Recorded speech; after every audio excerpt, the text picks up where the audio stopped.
Eda yes wodi bonsu ho dero na no mu na yeguso ewo na Ntonsua no ye kroba ko ye ben adanse mpotem ho no mo na ya mane bofo Isaac no menno no manfo bi e wo ho no matwetwe nkomo no wo kye se ensuo ho asema ye den pa sanse esutina wodo de dada ho no mo ankere no odidi wondum adwuma no o manfo bi a wo mu nitumi krata tie siso a wotu galamse wo mtia mansuo no ahona wo de ye hwe ya enyi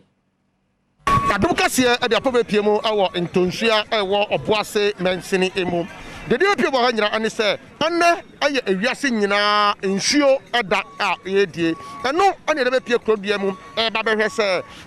aye ekro kitwa mu no nsunsuaso a wo mo efemu ewo nsuo hu san ena nyama ekọ ewa ha ebio ye bebi sase wo mo nsuo ankasa da so mo nsuo nankasa kra na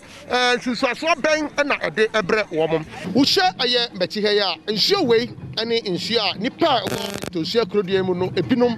enya adidi wo mo adwuma nanso wo mo de atogya kire se etomre bi na nsuo na emoa ewom emba so wo mo nom na wo mo de bi adware kra na wo mo ho aye wo mo hene a nsan kra eba begu wo ho na mpedifo boaye ede edro ebegu mu ede ema wo mo ye ne timamufo bi a wo krodi mu eni nkomo ne emisa won se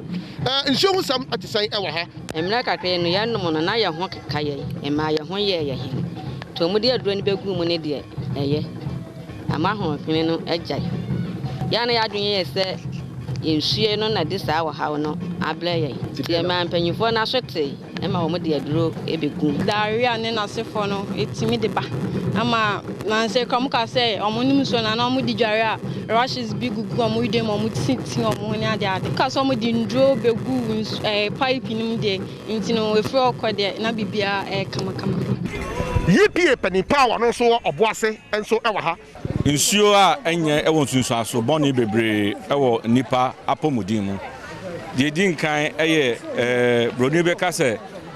diarrhea etimi ebide typhoid mmoawa ewo nsuo mu a enye impo nsuo bi wo ho a ya ani no ye kama mmoawa bi anim nanso na chemicals a ewo saa nsuo no mu no enya etimi ede ehaw eba diarrhea bi efe cancer ene ahodo bebre yene opani so eni nkomo ne yemisa ane se nhye pen na yipiefo ede gu akwema o mehwe se enipa ebenya nsupa anom sustainability manager ewo AGN so eni nkomo ne yemisa opani so se ede na ka AGN so akoma enne o mabetu nsuo ede ama nipa ewo ekrodua yi so emu de afi eye World Water Day no yene Ntonsua mai ena nananom ena assembly no yenyina ye celebrate ewo Ntonsua ha na de ema edi akotene pa so ne se enam se ene ye kan nsuo ho asemiti no na akwanya aba ma yense nsuo a ya ye ewo community se nan mu ye pa ho ntoma na ya dane ede ama community no midin ede Isaac K nomenyo Adom Kasee.